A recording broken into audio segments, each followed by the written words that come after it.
आप सभी को नमस्कार। ज्ञान की आराध्य माँ भगवती के चरणों में वंदन कर हम आज की कक्षा आरंभ करते हैं। मैं डॉक्टर अनीता खुराना, सह आचार्य संस्कृत, सम्राट पृथ्वीराज चौहान राजकीय महाविद्यालय अजमेर से हम अध्ययन कर रहे थे द्वितीय वर्ष संस्कृत के द्वितीय प्रश्न पत्र की ईशावास्योपनिषद पुस्तक का। यह माध्यन्दिन शाखी यजुर्वेद संहिता का 40वां अध्याय है। कुल 18 मंत्र हैं, जिसमें ज्ञान दृष्टि से कर्म की उपासना का रहस्य समझाया गया है। 2 मंत्रों का अध्ययन हम कर चुके हैं। यह समूचा संसार ईश्वर से उत्पन्न है। त्याग भाव से पदार्थों का उपभोग करना चाहिए, किसी के धन का लालच नहीं करना चाहिए। मनुष्य संसार में निष्काम भाव से कर्म करता हुआ 100 वर्ष तक जीने की इच्छा करे। अब आगे देखिए। असूर्या नाम ते लोका अंधेन तमसा व्रतः तह ते प्रत्याभिगच्छन्ति ये के चात्मनो जनाः। प्रस्तुत मंत्र में यह समझाया गया है कि मनुष्य को आत्महत्या नहीं करना चाहिए। जीवन संघर्ष का नाम है।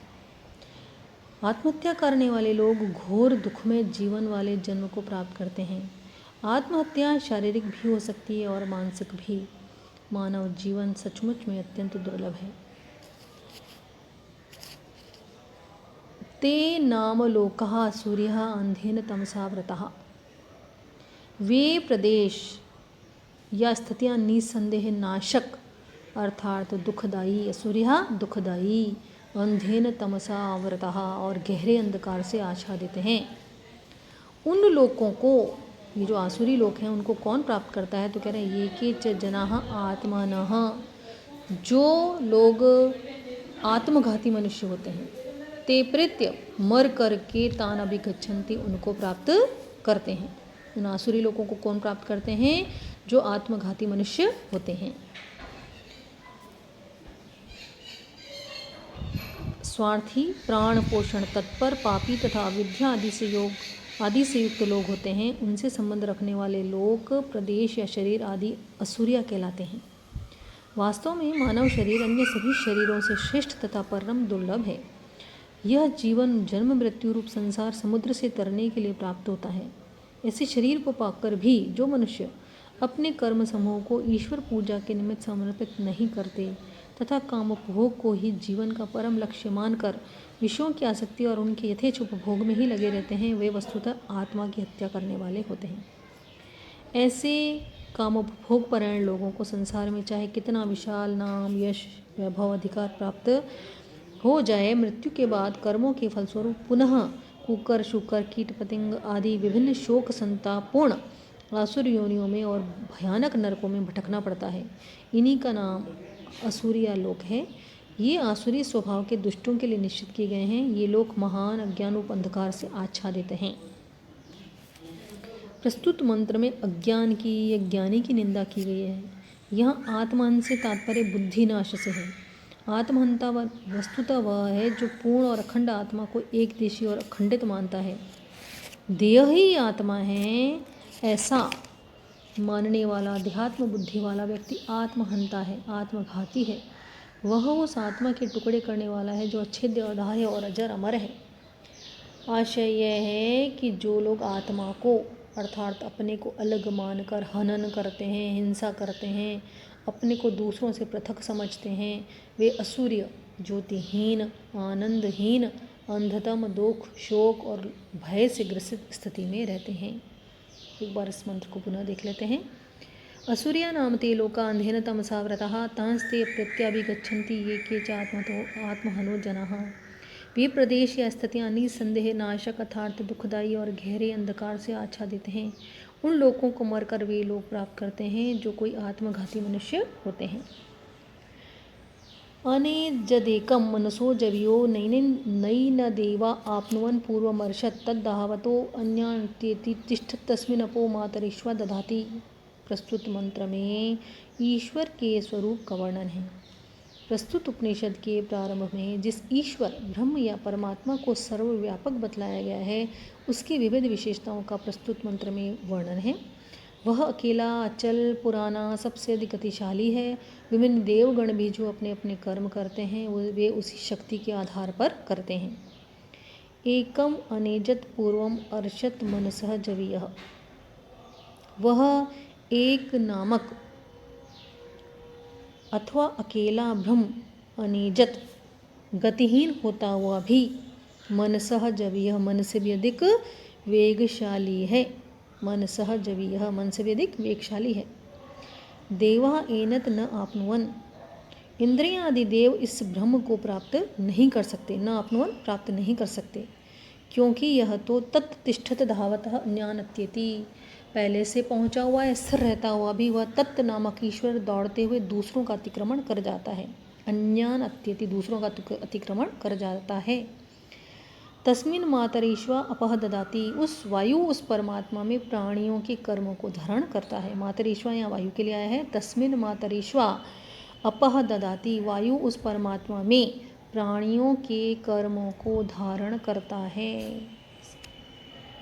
मातरीश्वा का अर्थ है वायु, वायु गति का माध्यम है, कर्म गति से ही किए जा सकते हैं। ईश्वर सर्वत्र व्यापक है, अतः वायु परमात्मा में ही प्राणियों से कर्म कराता रहता है।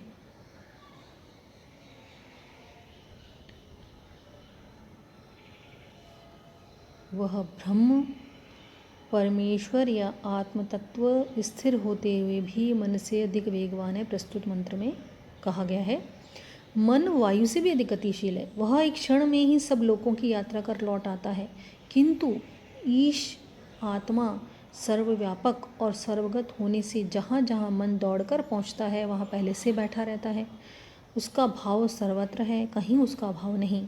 इसी अर्थ में अचल स्थिर होने पर भी आत्मा को मन से जवीय अर्थात वेगशाली बताया गया है। आत्मा शुद्ध स्थिर अचल है। मन सुख दुख राग द्वेष आदि द्वंद्वों से सदा ग्रस्त रहता है। आत्मा दृष्टा होने से मन के धर्म सुख दुख द्वंद्वों का अतिक्रमण कर जाता है। इस अर्थ में भी आत्मा मन से जवीय है। प्रस्तुत मंत्र में बतलाया गया है कि वह आत्म तत्व कैसा है। जिस आत्मा का हनन करने से ज्ञानी लोग जन्म मरण रूप संसार को प्राप्त करते हैं, उसके विपरीत ज्ञानी लोग मुक्त होते हैं, वे आत्मघाती नहीं हैं। एक बार पुनः देखिए, वह एक नामक अथवा अकेला ब्रह्म गतिहीन होता हुआ भी मन से भी अधिक वेगशाली है। इंद्रियां आदि देव इस ब्रह्म को प्राप्त नहीं कर सकते हैं, क्योंकि यह तो पहले ही पहुंचा हुआ है। स्थिर रहता हुआ वह तत्त नामक ईश्वर दौड़ते हुए दूसरों का अतिक्रमण कर जाता है। वायु उस परमात्मा में प्राणियों के कर्मों को धारण करता है।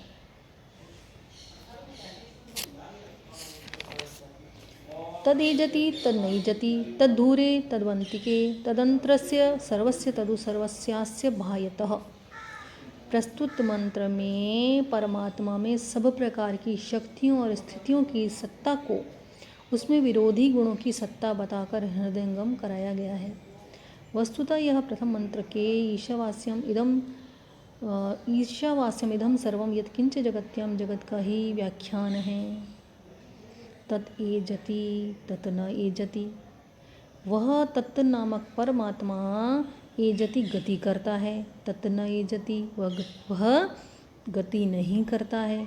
तत् दूरे तत् उ अंतिके, वह तत् दूर है। तत् उ अंतिके, वह तत् निसंदेह समीप है। तत् अस्य सर्वस्य अंतः, वह तत् इस सब कुछ के अंदर है। तत् उ अस्य सर्वस्य बाह्यतः, निश्चय ही वह तत् इस सब कुछ के बाहर भी है।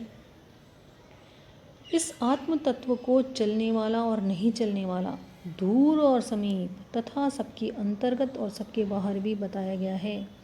अर्थात यह स्वयं अचल रहकर भी चलता हुआ सा जान पड़ता है। यह वह अज्ञानियों को सैकड़ों करोड़ों वर्षों में भी अप्राप्य होने के कारण दूर जैसा है और विद्वानों का आत्मा होने के कारण समीप भी है। वह इन सबके अंदर यानी भीतर भी है, जैसा कि जो आत्मा सर्वांतर है इत्यादि श्रुति में भी सिद्ध होता है। आकाश के समान व्यापक होने के कारण वह इस नाम रूप और क्रियात्मक संपूर्ण जगत के बाहर तथा सूक्ष्म रूप होने से इसके भीतर भी है। अथवा आत्मा अथवा ईश्वर या ब्रह्म के संबंध में इसी प्रकार के विचार हमें मुंडक मैत्रायणीय कठोपनिषद में भी प्राप्त होते हैं। गीता के 7वें अध्याय में भी कहा गया है कि वस्तुतः वे इस समस्त जगत के परम आधार हैं और परम कारण वे ही हैं। इसलिए बाहर भीतर सभी जगह वे ही परिपूर्ण हैं। एक बार पुनः वह तत् नामक परमात्मा एजति गति करता है, तत् न एजति वह तत् गति नहीं करता, तत् दूरे वह तत् दूर है, तत् उ अंतिके वह तत् निसंदेह समीप है, तत् अस्य सर्वस्य अंतः वह तत् इस सब कुछ के अंदर है, तत् उ अस्य सर्वस्य बाह्यतः निश्चय ही वह तत् इस सब कुछ के बाहर भी है। आज के लिए इतना ही। कल हम पुनः कक्षा को नियमित करेंगे। तब तक के लिए नमस्कार।